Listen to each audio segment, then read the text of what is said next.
वो ऐसा ही रहेगा। पहले तो कलकत्ता में और अनेक राज्यों में स्थिति थी कि वो रिक्शा आज तो पैडल पर चल रहा है, वो अपने छाती पर रखकर उसको आदमी को खींचते हुए जाता था। कितना अमानवीय है ये। और विज्ञान, तंत्र विज्ञान इतना आगे चला है कि हम इसको बदल सकते हैं। और इसलिए जो बात हमने सोची है, जो सेवा की है, विकास की है, कल्याण की है, संस्कार की है। हम भारतीय जनता पार्टी एक संवेदनशील राजनीतिक पार्टी है, लोकतांत्रिक पार्टी है। हम प्रोप्राइटरी कंसर्न नहीं है कि दो लोग मालक बने और बाकी लोग नौकर जैसे काम कर रहे, वैसी हमारी पार्टी नहीं है। We are a true democratic party. We are not a partnership firm और ए प्रोप्राइटरी फर्म कि मालक बोले और बाकी वैसा बोले, वैसे दूम हिलाते, जैसे मालक रहता है वो बोलता है तो कुत्ता दूम हिलाते हुए चलता है। ऐसी हमारी पार्टी नहीं है। लोग हमको पूछते हैं, चर्चा होती है, सवाल जवाब होते हैं और उसके बाद में निर्णय होता है। पर सबको अधिकार है बोलने का। अगर कार्यकारिणी की मीटिंग होती तो किसानों की बात रखने वाले भी है, कामगारों की बात रखने वाले है, दोनों पक्षों के, तो दोनों के अलग अलग प्रकार की बात रखी जाती है।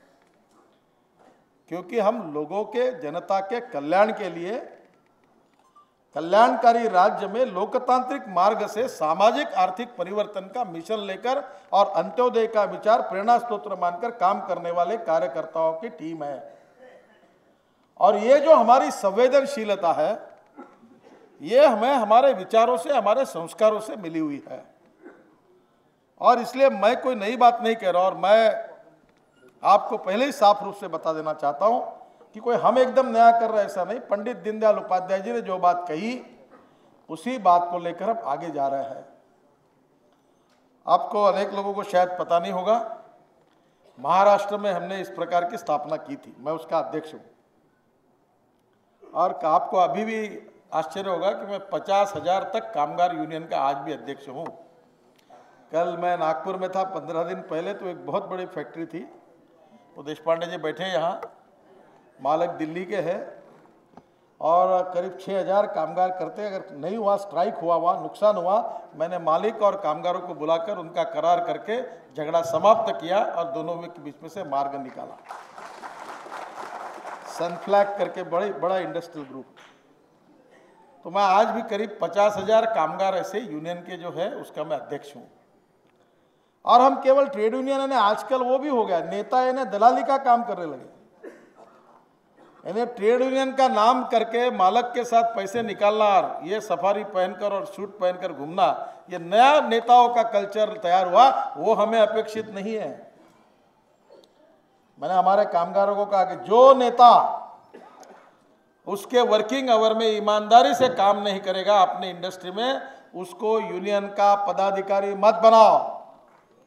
हम ईमानदारी से काम करेंगे, देश के लिए काम करेंगे, और जो मेहनत से, ईमानदारी से काम करेंगे उसका उचित मुबदला हम लेकर रहेंगे, और अगर वक्त आए तो उसके लिए संघर्ष भी करेंगे।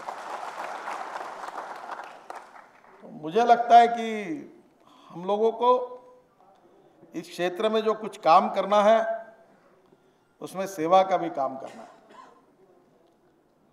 मैं कोशिश करता रहा, 1,000 कामगारों के लिए घर बना रहा हूं। बुटी बोरी करके आशिया का सबसे बड़ा इंडस्ट्रियल एरिया है, वहाँ हमने जगह ली है। आपको ताज्जुब होगा, 170 लोगों को भी मकान मिले फर्स्ट फेज में। डॉक्टर बाबा साहेब आम्बेडकर और स्वतंत्र सावरकर, इनके नाम से 2 नगर बन रहे हैं। आज हमारे यहाँ 5 लाख स्क्वायर फुट के लिए दिल्ली में 980 करोड़ रुपए जवाहरलाल नेहरू स्टेडियम पर खर्चा हुए हैं। अब मालूम नहीं, अब 5 स्टार होटल भी 2,000 रुपये स्क्वायर फुट से बनता है। पर हमने 15 रुपये स्क्वायर फुट से MIDC से प्लॉट्स दिए और 400 रुपये स्क्वायर फुट से मकान बनाकर दिए कामगारों को, जिसके उसी दिन की प्राइस जितने में दिया उससे दुगनी थी। पर हमने क्या, पति और पत्नी के नाम से मकान दिया और रिस्ट्रिक्शन डाला कि अगर आप मकान बेचोगे तो आपको जितने भाव में बेचोगे उसमें 2 लाख रुपए आपको सोसाइटी को देने पड़ेंगे, ताकि आप मकान मत बेचो।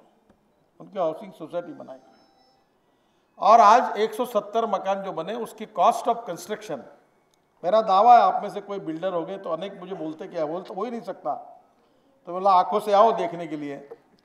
हमने अनेक रातें खपाई और फ्लैश को यूज करके वो मकान केवल 400 रुपये स्क्वायर फीट के भाव से स्लैब सहित सीमेंट कंक्रीट के टाइल्स लगाकर अच्छे मकान केवल 400 रुपये स्क्वायर फीट से बना कर दिए। बैंकों ने उसके लिए कर्जा दिया। मैं तो सोच रहा था कि 10 रुपये रोज से मकान मिले, यानी फुटपाथ पर जो काम करने वाला फेरी वाला खड़ा होकर वो 10 रुपये रोज बैंक में भरे और उसको मकान मिले। वो हो सकता है, ऐसे लोगों को ऐसे मकान मिल सकते। जितने गरीब है उतने ईमानदार है। ये माइक्रो फाइनेंसिंग कर रहे हैं ना अनेक ऑर्गेनाइजेशन, तो महिलाओं के लिए इनके लिए 10-10 हज़ार 20,000 रुपये फाइनेंस करते। वो लोग बराबर ईमानदारी से काम करके पैसा चुकाते हैं, उसमें कोई डिफॉल्ट नहीं है, 100% पेमेंट मिल रहा है। ऐसा अनुभव है बांग्लादेश में, आपको मालूम है, जो यूनुस साहब ने जो प्रयोग किया था, ईमानदारी से गरीब व्यक्ति पैसा वापस करता है। अगर हम इरेडिकेशन ऑफ पॉवर्टी चाहते हैं, गरीबी निर्मूलन करना चाहते हैं, तो समाज के जो शोषित पीड़ित दलित लोग हैं, जो socially, educational, culturally, economically backward है, जो समाज की मुख्य धारा से दूर है, ऐसे शोषित पीड़ित लोग हैं, कोई वनवासी है, कोई दलित है, अलग अलग प्रकार के लोग हैं, उसमें कोई जातिवाद में नहीं लाना चाहता। ऐसे सब लोगों के लिए, उनके कल्याण के लिए, उनके न्याय के लिए हमको काम करना है। रेलवे स्टेशन पर सामान उठाने वालों का कौन सोचेगा? बिल्डिंग बड़ी बनती है, उसमें काम करने वाले मजदूरों का कौन सोचेगा? खेती में काम करने वाले जो मजदूर है उनका कौन सोचेगा? यहाँ फुटपाथ पर कोई चप्पल जूते सिलाने का काम करते उनका कौन सोचेगा? साइकिल रिक्शा चलाने वाले के बारे में कौन सोचेगा? होटल में काम करने वाले कामगार है, उनके बारे में कौन सोचेगा? ऐसे इतने क्षेत्र है, इतनी बड़ी पॉपुलेशन और आबादी है जो दुर्लक्षित है। उनकी सेवा, उनका विकास और कानून बनाकर उनको न्याय देना, अगर मालक होगा तो मालक से न्याय देना। और दूसरी महत्वपूर्ण बात है कि सरकार की इसमें भूमिका क्या है। ऐसे लोगों के लिए पेंशन नहीं मिल सकती क्या? इसके ऐसे लोगों के लिए कोई इंश्योरेंस की, हेल्थ इंश्योरेंस की स्कीम नहीं बन सकती?